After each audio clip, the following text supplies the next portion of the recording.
So if you have your screen up, you should be seeing my screen, which is the ASABE website. We're going to be looking at, as I said, resources that are available. And most of the resources are right there on the website, readily available to anyone, even without logging in. About 90% of the information is available without actually logging into the website. ASABE members will have a couple of extra opportunities to access information when they are logged in. So we're going to be logged in right from the start, so I can show you that. You might notice that my screen looks a little different from yours. It's because I'm an administrator. I am a non-member individual, if you see down here. But that, as I said, I'm an administrator, so I do have the same ability to access some of these member sites. So to start with, we're going to go up to the menu and go to the committee's menu, not the committee's page, but the drop-down menu. And I wanted to point out several things that are only available through the menu this way. So we're going to look at officer responsibilities. I'm just going to open these in new tabs, update committee roster directions. We have a meeting agenda template and a meeting sign-in template. So let's look at each of these. The first is officer responsibilities. This is often a question that I get asked by especially new officers. What am I supposed to do? Right here we have a list, just a bulleted list of some basic things that you should be responsible for in whichever office you have as chair, vice chair, secretary, or past chair. And again, these are just the basics. If you want any specific information, you really need to look at your committee bylaws. Your bylaws will not only tell you the term of your office, but how the succession moves along, as well as any other committees that you as a chair, vice chair, or secretary, or past chair should be sitting on and registered for. Staff does try to keep track of all of that using your bylaws. And so you may be assigned to a committee that you're not aware of because you didn't read your bylaws. So I would really highly recommend that you do that. Bylaws are oftentimes on your now Engage library site. And if they aren't there, please contact your ASABE staff member. Every committee has a staff member responsible for it. So you just need to reach out. And if you don't know who that person is, feel free to just reach out to me or anyone else that you know, and we are happy to hook you up. So the other thing that I opened up was the directions on how to update your committee roster. This is an annual activity that we ask the officers to do, primarily the chairs, to reach out to anyone on your roster who is expiring to ask if they'd like to renew for another 3-year term, if they'd like to keep their status as either a voting member or an observing member, or if they'd like to change their status. And we do ask that you respond to the staff with any changes or updates. And these are just basic directions on how to sort through the Excel file that you can download from the website. And we'll get to that in a few minutes. And what information and how it might be easily presented to the staff so that we can update rosters.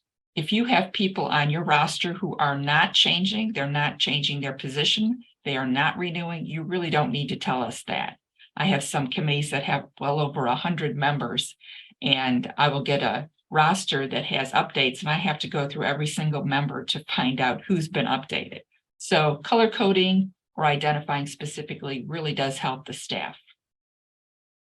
I'm going to close these so we don't get confused.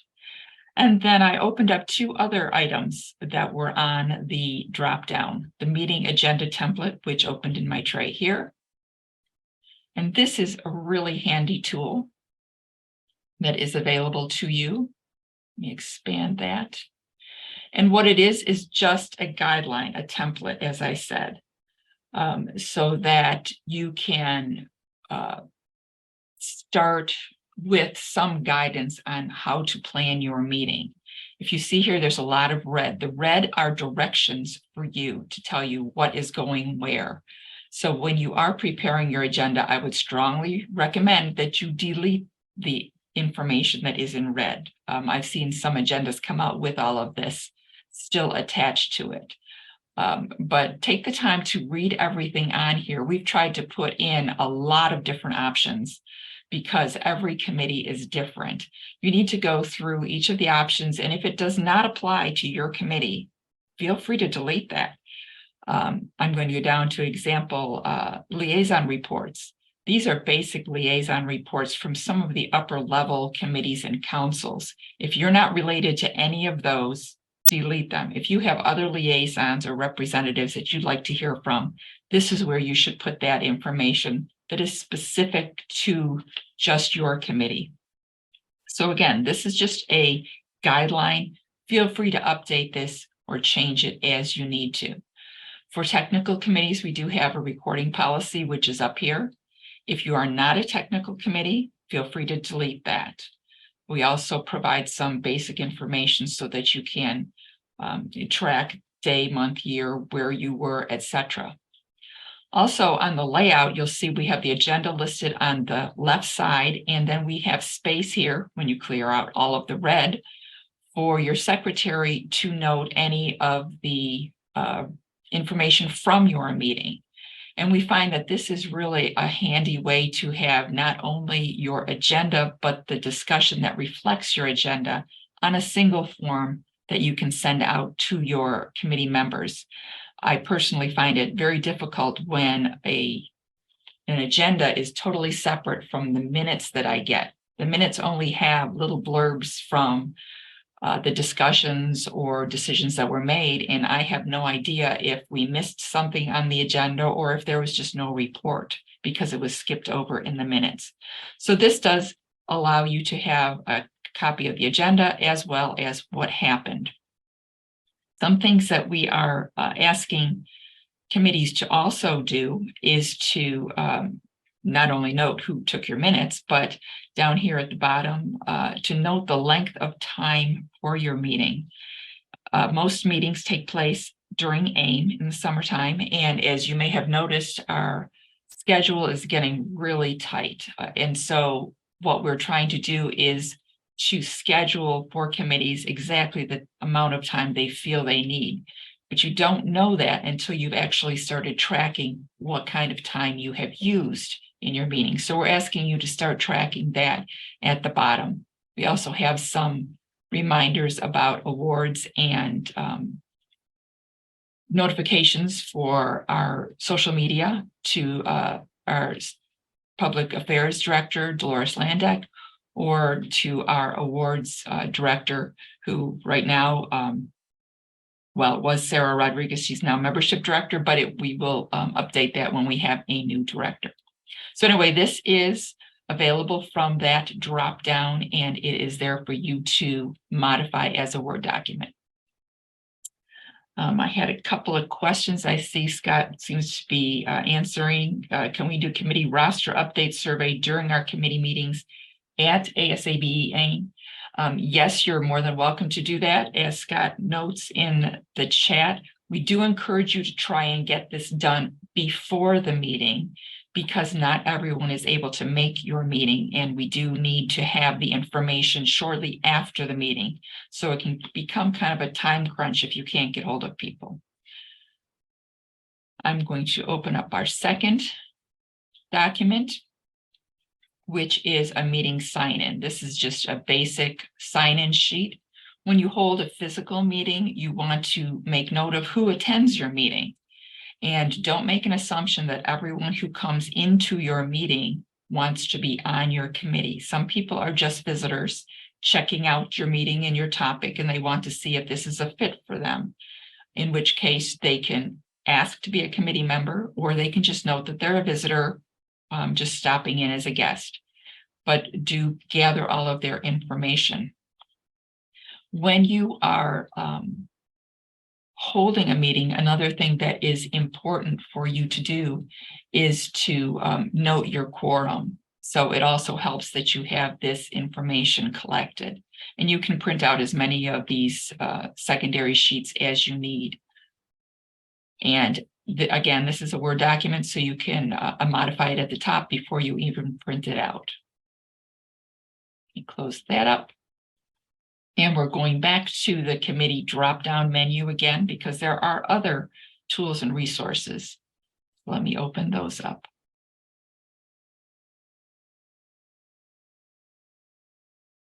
And we'll just walk through these again. So this is our basic reporting structure. Not everyone understands how the different committees report to each other. So here on the bottom, we have our 9 communities, the technical communities here that are represented. Most are involved in standards, but not all.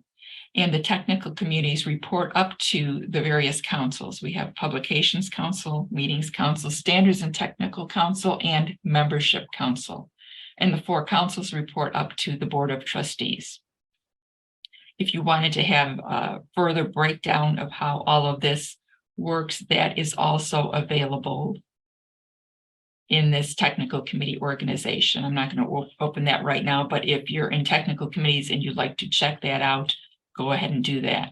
We also have a full list of the committees and the council right there. The next item was just a brief introduction to the ASABE Engage, and this was put up right at the very beginning. So there's a lot more tools available now, actually directly on the Engage site, but feel free to look at this and check out some of the basic information that we have. The next thing I have is the committee list. Now, this is one of those items that you must be an ASABE member and you must be logged in order to access. As you see, we have 297 committees on this list. Anyone who is an ASABE member can access any of these committee rosters at any time, as long as you're logged in. I like to go to show all 297, so I'm not going page by page, and this allows you to scroll all the way through them. I'm going to just grab one down here in MS where I'm more familiar to show you how they work. So all you do is click on the title of the committee, and you see here there's a little description of what the committee does. And it pulls up the full roster. As you can see, there it is. If I clicked on one of the names, we'll take the chair, David Bailey. There is his member information that is available through the website. Not everything that is on his account obviously is available, but some basic information. We can see who he works for. We can see his job title. And here, if I wanted to send David an email, I would just click on his email, and there it comes up in my Outlook. And again, as an ASABE member, you have access to all of these rosters and all of the people on the rosters.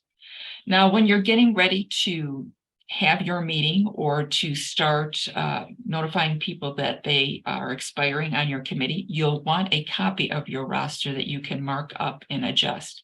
So you go to the export button, and I always select Excel. It comes down here into your tray, and I will open that up. I need to close a few things here. And you'll get this little disclaimer that they don't match. That's okay. I select yes.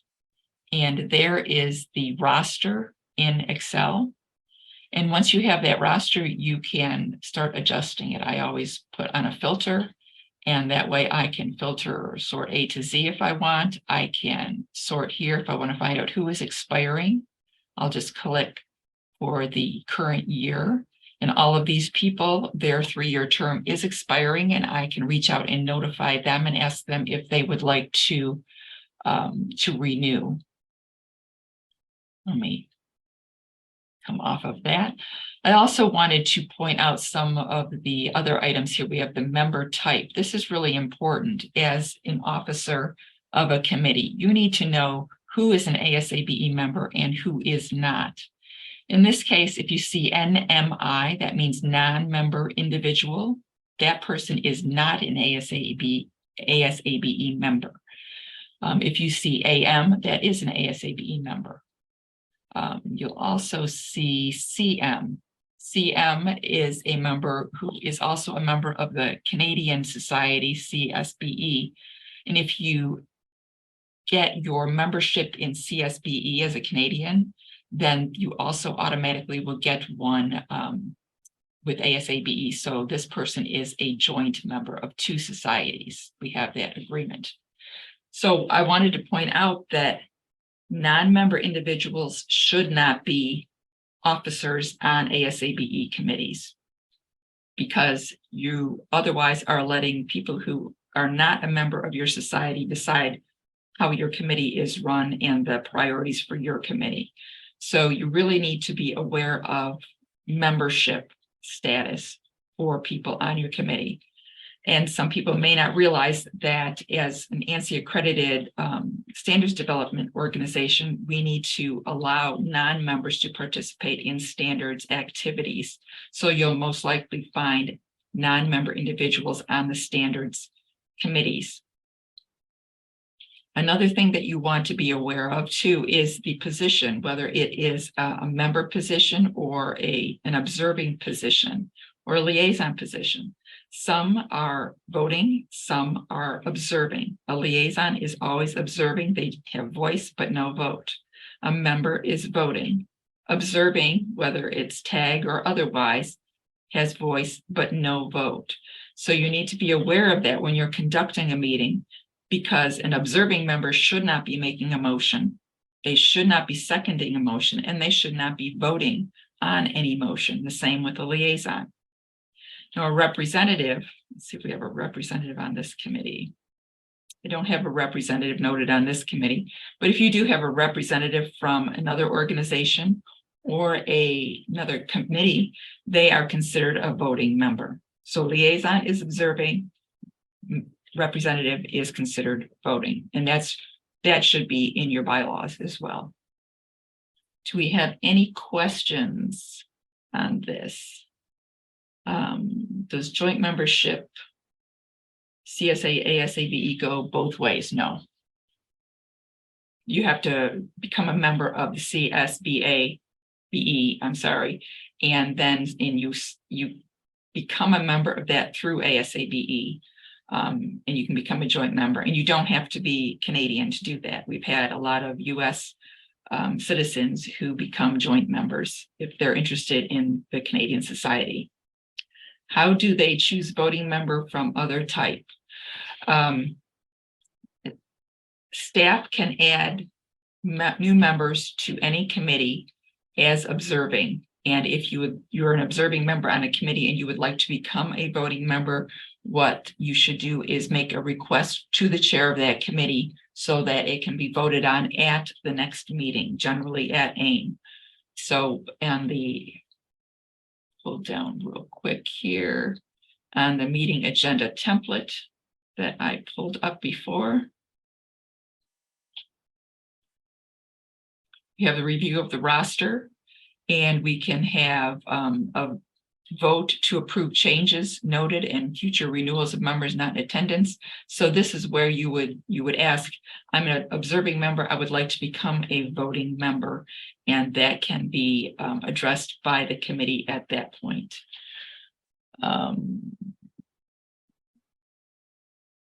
Okay, Scott has addressed the Canadian. It looks like the links for meeting agenda and sign-in sheets are crisscrossed on the committee management page. Okay, well, we'll look into that. Thank you.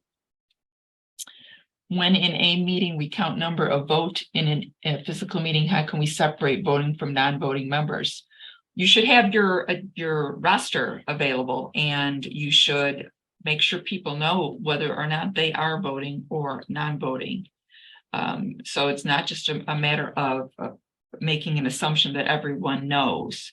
It certainly helps if you can put that roster up so people can see at the beginning of your meeting, here's the roster, please note if you are voting or non-voting. What is the process for an observing member to reinstate their voting rights? They need to ask to become a voting member and be voted in by the voting members of that committee. Observing membership is a good way to introduce someone to the committee if they're concerned about time commitments. Yes, thank you, Scott. All right, I think we're caught up with that.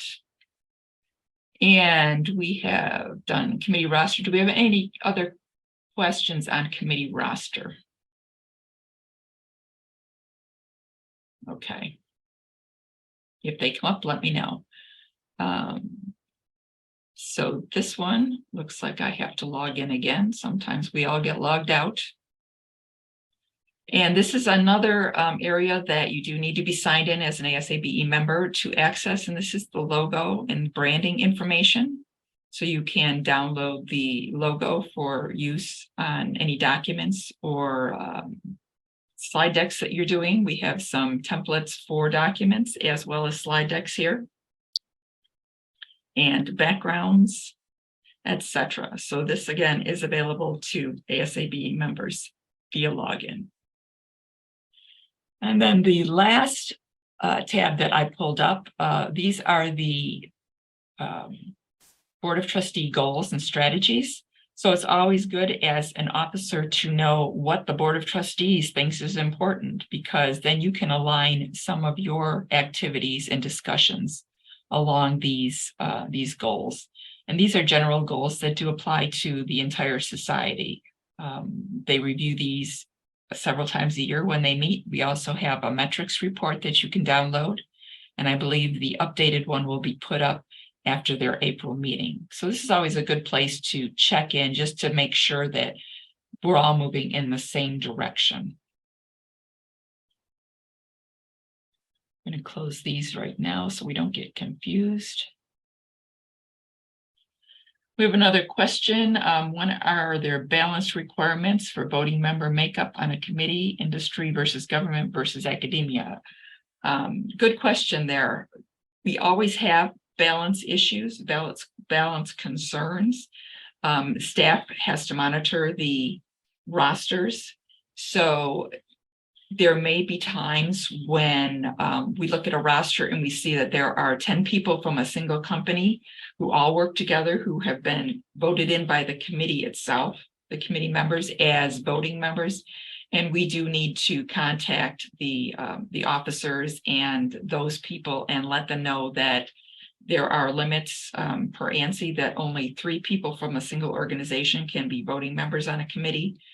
Unless they are located in various areas and have totally separate responsibilities. We need to be very careful with that. And there have been times when we've had to take people who had been voting members and move them to observing to maintain that balance. So that's something that we try to do, especially after AIM, these meetings, and throughout the year as members are added. Okay, so moving along, I want to look at the committee page itself. We've looked at all of the drop-down items, but we're going to click right on that page and go to the committee page.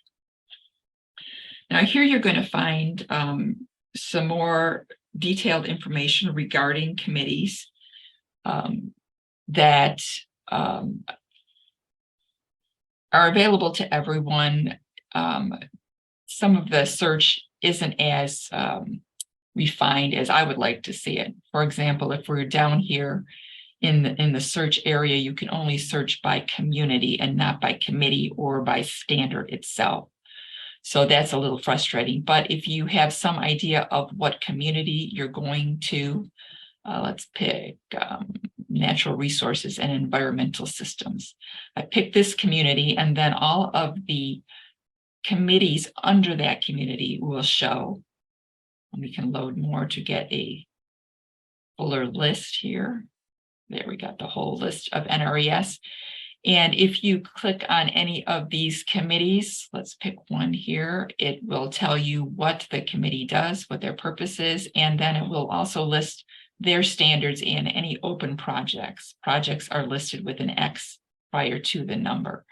So this committee has one standard that it's responsible for, and they currently have that standard in revision. And this page can get a little temperamental, I have found. So let's go to machinery systems. You see here it says standards projects 28. That means 28 projects across all of the committees. And there are 43 committees within, it looks like, machinery systems. And again, we can click through there, loading more. I know 4 has quite a few. So here we have the description, and then we have a list of the standards that are under 23.4, MS 23.4.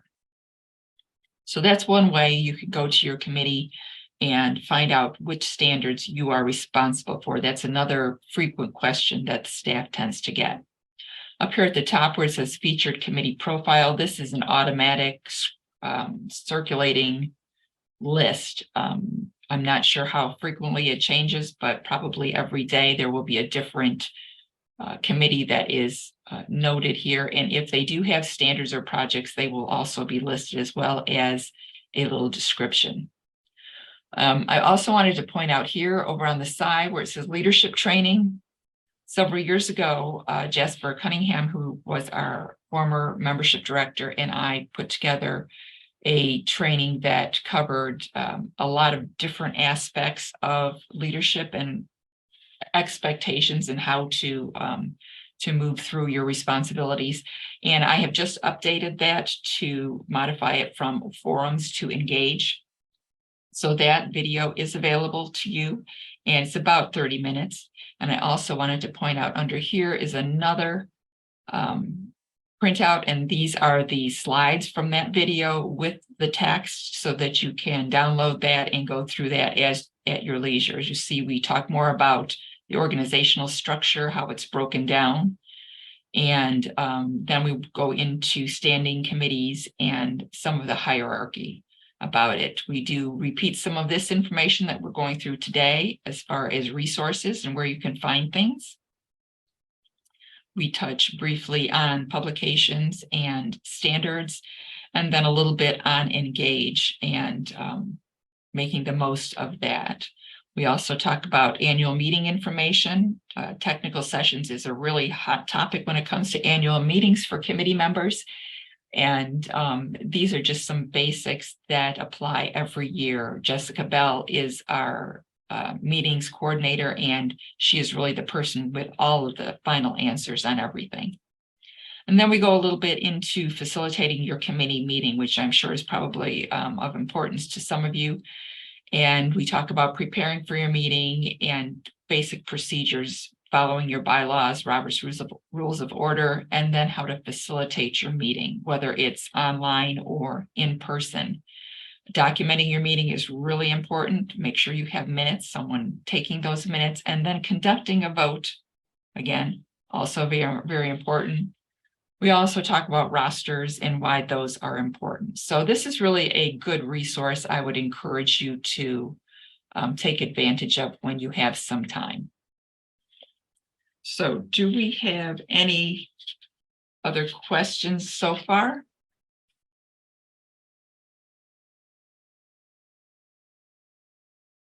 Is it good practice to ask for the choice of voting or observing during the time we email to ask for renewal? Absolutely. One thing that many people don't realize is that the voting option means that there are expectations. You are expected to respond to ballots. You are expected to actually vote and answer questions and participate in meetings if any meetings are held. And sometimes they are held virtually or in a couple of different venues. If you are an observing member, there is no expectation for any of that. So someone who was a voting member who had a job change, or maybe they just had triplets and are brain dead and barely keeping their job, may not be able to use volunteer time or have volunteer time to do that participation that's expected. And in that case, it's really fine to go and be an observing member for as long as you need to be until you are able to participate as a voting member again. Again, voting members have actual expectations. Observing members do not. And it's okay to release people from those expectations if their life no longer supports their ability to participate. But on the other side, If someone wants to become a voting member from observing, please stress to them there are responsibilities with this. If you are in a standards development committee and there is a ballot, your vote is needed in order to meet numerical requirements. If we have 50 people as voting members and only 3 actually vote, then nothing gets passed and no work gets done. So that is just really important to keep in mind. And the leaders of the committee need to state those parameters. So thank you for that question. That's a good one. Okay, now I am going to click on the logo to take us back to our homepage, even though that was not necessarily needed. Do we have to use the meeting sign-in sheet in the given template? No, you do not. You can use whatever you have, but some people at the last minute may need that, and it's a quick and easy download. Okay, we are going to be moving on to the Engage platform unless we have any other quick questions. Give it a second here. Okay, not seeing anything. If you are signed into asabe.org, we now have fixed the single sign-in from the website to Engage. You can click on the Engage item on the quick links and it will open up your Engage page. That sounds pretty funny. Anyway, so hopefully all of you have had a chance to start using Engage and check out some of the options and offerings. If not, we're going to be kind of whipping through this quickly. I want to point out that we do have a link here to our video tutorials, which we're going to be adding to shortly with some information on how to set up events in your page, and I'll go through that as well for you. But I would encourage you and encouraging you to encourage your committee members to go in here and to look at the videos and set up their accounts. It's really important to get everyone linked up to this so that we can make sure that they are getting the information that they need and that they get ballots and can respond to those if there are any. First thing I'd like you to do, we're going to check out your profile. There are 2 ways to get to your profile. On the main page, you can click on this button, Complete My Profile, or you can go up to what some of you may have a silhouette up here or your picture if you've uploaded that. I'm going to go there and select Profile. This is available on every page. So here's my basic profile. Fill in what you feel comfortable with. It's important to at least do things like set up your signature on the My Account tab. I'm just going to point out some of the basic things you can access here. You can find out who some of your contacts are. You can connect with other people. Going here real quickly, you see that it brings up suggestions for people I might want to contact with. And all you have to do is click on that and it sends an automatic email. And if they respond to that, they become one of your contacts. This also will have a list of all your communities. And as an administrator, I have all of them. So we're not going to be scrolling through there, but your list will most likely be shorter. My contributions, this one is really important. I want to point out that if you go to my list of contributions, you will see everything that you have touched. In this case, I put a lot of emails out to various committees. So every one of the emails I have written are on this list, and it goes on and on forever. If I were to respond to an email via Engage, that would also be placed on this list of my contributions. So this is really important to remember. We're going to be coming back to this. Under My Account, we have a couple of things. I'd like you to go into your privacy settings and set that up. Who's allowed to see what? And that is, again, wherever you are comfortable. Community notifications is also very important because this is how you're going to get your emails. If you'll see, most of mine say real time because I want emails to come from those committees so I can respond to them. If you wish, you can select Daily Digest, which means you will get a daily report of any emails coming out in one dump. I'm not sure if it's from the single committee or if it is from all of the emails that are sent, but I think it's from the single committee. We do recommend real time if it is a committee that has standards voting so that you don't miss notification of a ballot. This one here, I have no email selected. This was a committee that I set up at the request of someone to do some local planning for our upcoming meeting, and I really don't need to see any of their emails. So that's why I have selected no email there. But do go through and view all of your options to make sure that you have those set up appropriately.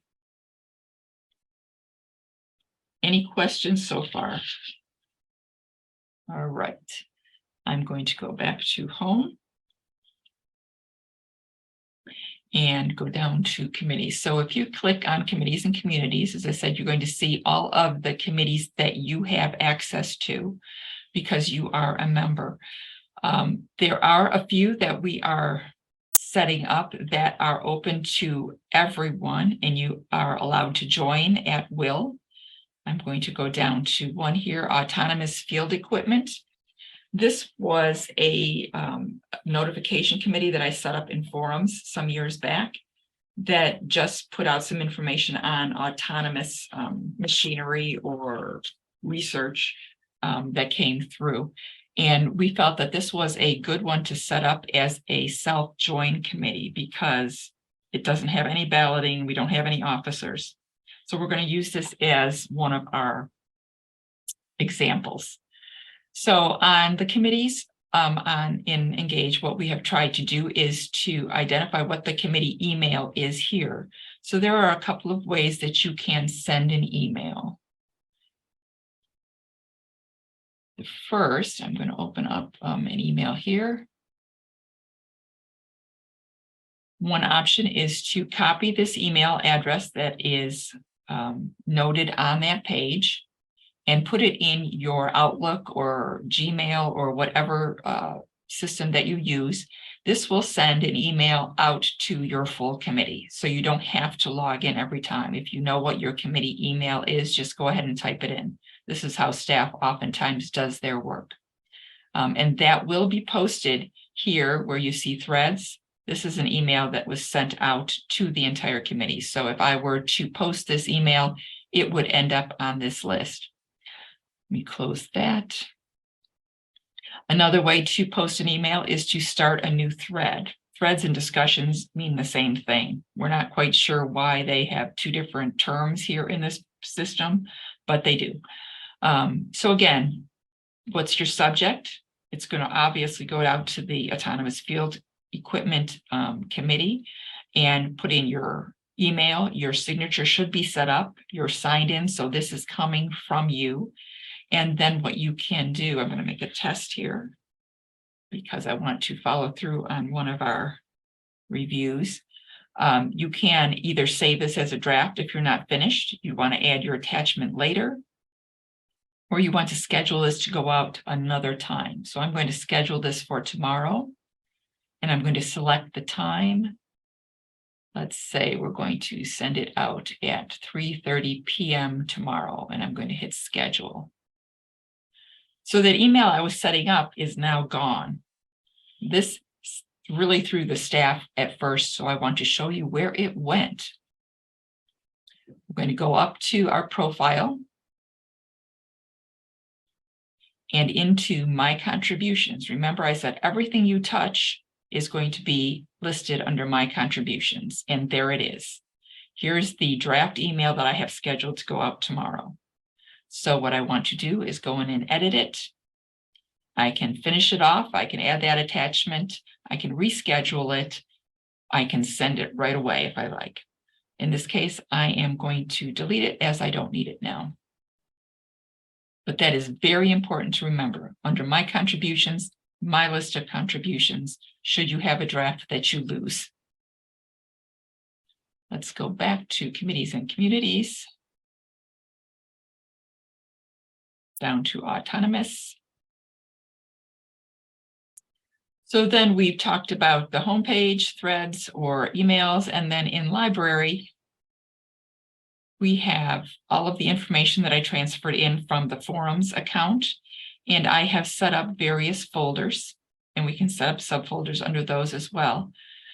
Everything that you put as an attachment to an email that goes through Engage will go directly into, the attachment will go directly into the main folder, and then you're able to move those around by clicking on the three dots. You select Edit, and then here it says that it shows the folder that this currently is in, and if you want to move it to a different folder, you just select which folder it goes into. Anything with the red asterisk needs to be filled out. Hit Next and Finish. And if I were moving it, it would have moved it to a new folder. The only thing that members are not able to do, unfortunately, is to set up new subfolders. So if you do need any folders set up in your committees or any other committee, just contact a staff member and we're happy to go in and create those folders for you. Then I'm going to save events till a little bit down the road here. I'm going to pop over to members. And here you will see, I'm going to go to 120. You'll see the list of members here. And on all of the committees, you'll see the full list as you open it up, but it does not identify who the chair or vice chair of your committee is. So what I want to do,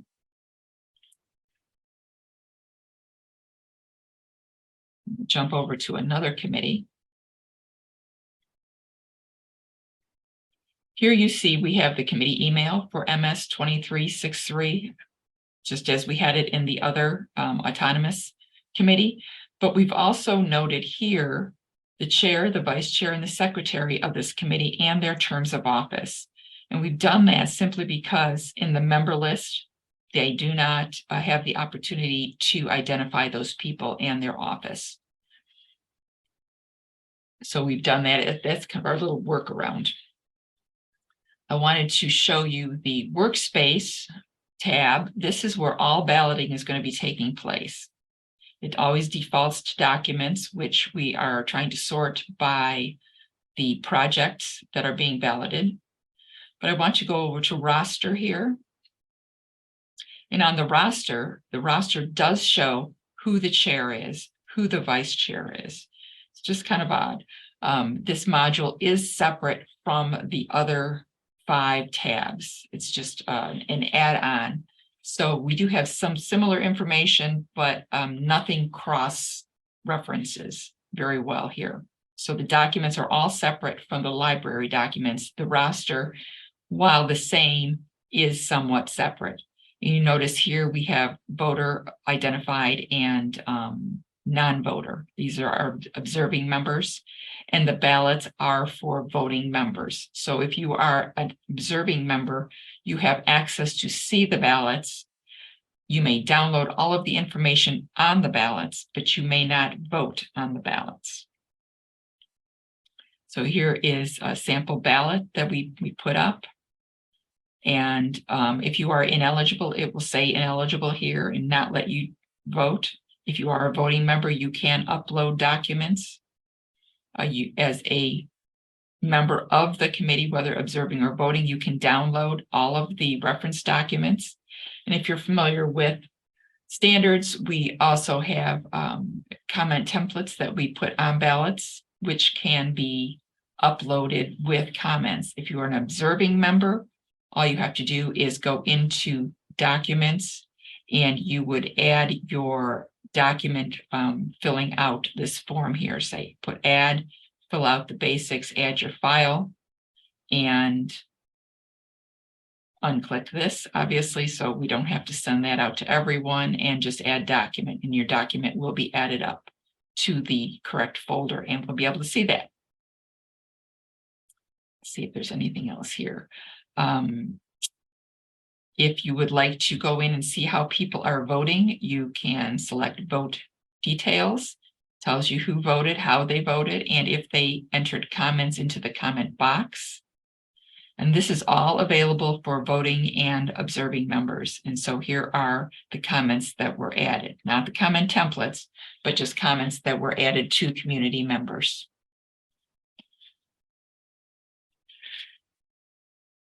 maybe look at my list here and see if there's anything else. Oh, there is something else I want to show you next. So I had mentioned that I did some videos for events. That is the one tab we have not touched on there. And I'm going to go to our staff testing committee to show you that, because I don't want to be posting events to any of your committees. So on all of the committees, there is the opportunity to post events that can be notified. You'll notify all your members. You just go to events and add events. And this is something I would encourage all of your leadership to do. Anyone can do this on your committee, but I think it'd be really helpful. So we're going to do a test event. It's basically filling out the form.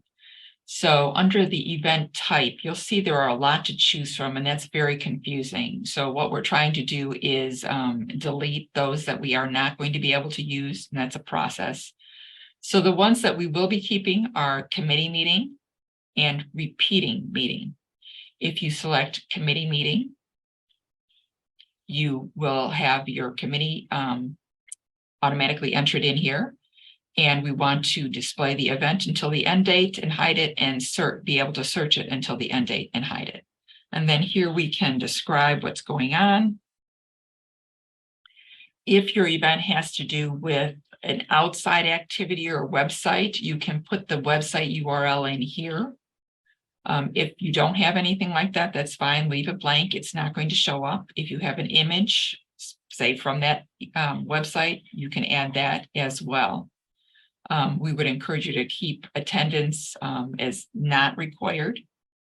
And then you have your start date, your end date, which in this case, they are the same date. So we're going to start at 9, and let's say we want to end at 10, just having a 1-hour meeting. You do get to choose what time zone your event is taking place in. I'll choose Eastern since that's where I am. And how will people attend? They're going to attend online. In here, we do our country.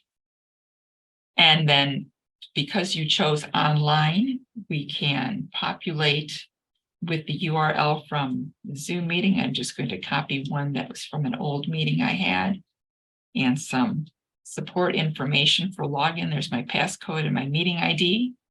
Scrolling down, I insert my information. That's from my signature. And then this is important when you get down to the bottom, invite all community members when saved. Yes, this way it will send out an email. So I'm going to save that.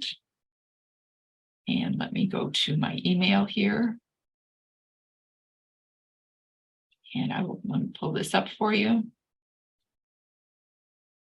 Here's the email that just got sent, notifying. It's not real pretty, but it's notifying people of the event. And right here, I can download a calendar reminder for my event. Here's my calendar reminder that I can save to my calendar. And I want to point out, this is to the link for the event. This is not to the Zoom call itself that we had on the event. So what I want to do is click on that. It will take me into the event itself. And I'm going to copy that Zoom information. And here is my calendar reminder. I'm going to pop it right in there so that I have it all in one place. This is going to go to me and go on my calendar, and there you go. So now that's been placed on my calendar. So we have the contact there, and I go back to ballot testing and to home, and there is my event. So if people do not download the actual link, they just need to log in here and they can go to the event, and there is the link. So I think that pretty much covers everything we had as far as resources. Are there any questions that have emerged that we haven't touched on?